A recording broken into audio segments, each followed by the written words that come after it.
देखिए, कुंभ 3 जगह लगता है। सिंहस्थ उज्जैन में लगता है।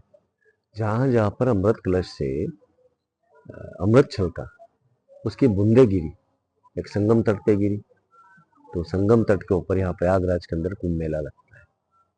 अनेकानेक प्राचीन कथाएं हैं नदी के सिकुड़ने की, अपना आंचल समेटने की।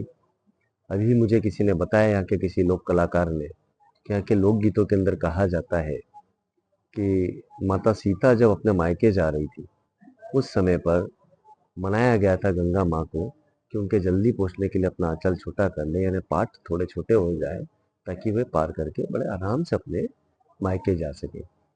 खूबसूरत अभिव्यक्ति है। देखिएगा, माँ गंगा का जो गोद है, वो गोद इतनी बड़ी है जिसके अंदर खरबों अरबों लोग समाहित होते हैं।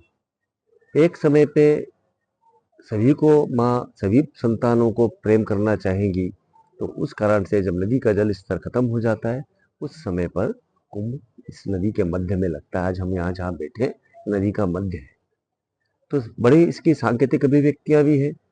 और साथ में लुप्त सरस्वती भी इसी संगम तट पर निकल करके गंगा और यमुना के अंदर मिलती है। तो त्रिवेणी संगम जो है, ये बेहद व्यापक है, बेहद सुंदर है और काफी आध्यात्मिक महत्व रखता है। रक्त का ही वसा का ही बना हुआ हमारी चर्म है, और ये चर्म जो है, यह केश के रूप में भी अभिव्यक्त है। विज्ञान भी मानता है कि बाल जो है चर्म का ही प्रकार है।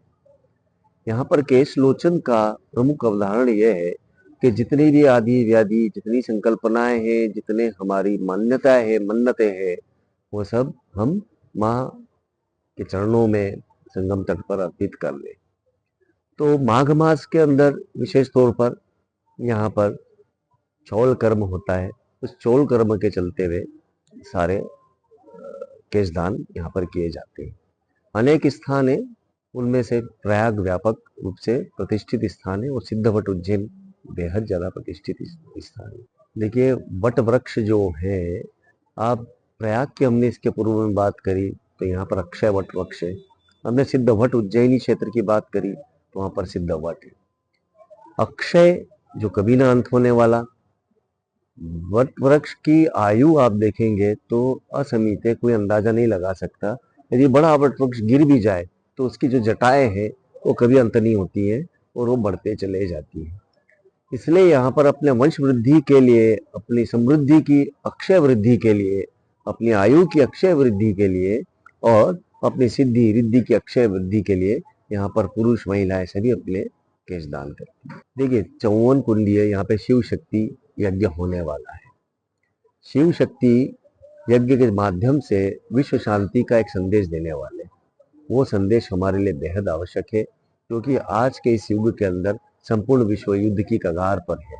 हम रूस यूक्रेन को देख रहे हैं, हम देख रहे हैं उधर गाजापट्टी इजराइल वाला युद्ध देख रहे हैं, हम बांग्लादेश में हिंदुओं का नरसंहार देख रहे हैं। तो पूरे विश्व के अंदर आसुरी शक्ति वाले विधर्मी निरंतर रूप से आक्रामक मुद्रा में नजर आ रहे, प्रताड़ित करने वाली मुद्रा में नजर आ रहे। तो ऐसी स्थिति के अंदर आवश्यक है कि विश्व शांति के लिए हम प्रकृति को संदेश दें, अंतरिक्ष में संदेश दें।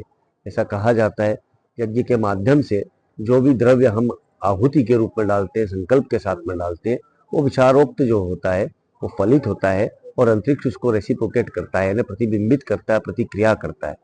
तो यहाँ से हम शिव शक्ति यज्ञ करके अंतरिक्ष से उसकी प्रतिक्रिया मांगेंगे कि विश्व में शांति की स्थापना हो।